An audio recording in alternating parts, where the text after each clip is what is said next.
খবর আপনাদের সামনে আমরা তুলে ধরতে চাইছি। দেখুন, ঘুষকরার ছবি, যে ছবিটা আপনারা দেখতে পাচ্ছেন, একটা গৃহস্থ বাড়ি।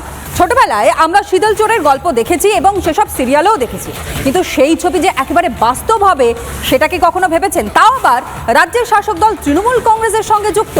কি ভাবছেন মস্করা করছি? একদম নয়। যে ঘটনা ঘটেছে এবং যেই ছবিটা দেখছেন, এটা একটা গৃহস্থ বাড়ির ছবি। বাড়িতে যখন বাড়ির লোক নেই, ঠিক সেই সময় এই বাড়িতে ঢুকে পড়ে তৃণমূল কংগ্রেসের নেতা।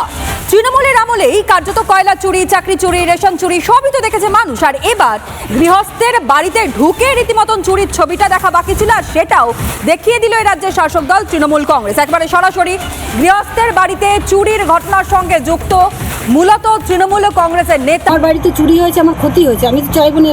আমি জানবো সে অপরাধী, আমি অপরাধী হিসেবেই দেখছি। জানতে পেরেছি যে ধরা পড়েছে এবং সে একজন নেতা। 3-4টে চুরি হয়েছে, 2টো সৎসঙ্গ মন্দির, রাম মন্দির, ওই আলুটিয়ার মোড়ে একটা দোকান চুরি হয়েছে। আজকে আমার বাড়িতে হয়েছে, কালকে যে পাশের বাড়িটা হবে না তার কি নিশ্চয়তা আছে? সবসময় যে 2 ঘন্টার জন্য মানুষ বাইরে বেরোবেন, তাহলে কি সিকিউরিটি নিয়ে আমরা থাকবো? পার্টি তো আমাদের ভরসা। এবার যে দলেরই নেতা হোক, আমি তার শাস্তি চাই, আর আমার জিনিস আমি ফেরত পেতে চাই। না তাহলে আমি জানেন তো কি চুরি করেছিলে? ধরলো কেন? চুরি করেছিলে? না তাহলে আমি জানেন তো কি চুরি করেছিলে? ধরলো কেন?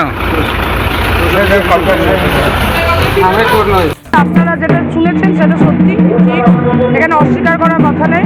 একসময় ওখানকার প্রেসিডেন্ট ছিলেন, কিন্তু বর্তমানে কিন্তু উনি আমাদের দলের প্রেসিডেন্ট নন। দুর্দিনের কর্মী ছিলেন, সক্রিয় কর্মী ছিলেন কিনা বলতে পারবো না। যোগাযোগটা এই 6-7 মাস হলেও একটু বন্ধই ছিল। সিপিএম কি চুরি করেনি না? ওরা সাথে পুরুষ। আর এই এখন তো প্রমাণিত হয়নি যে চোর।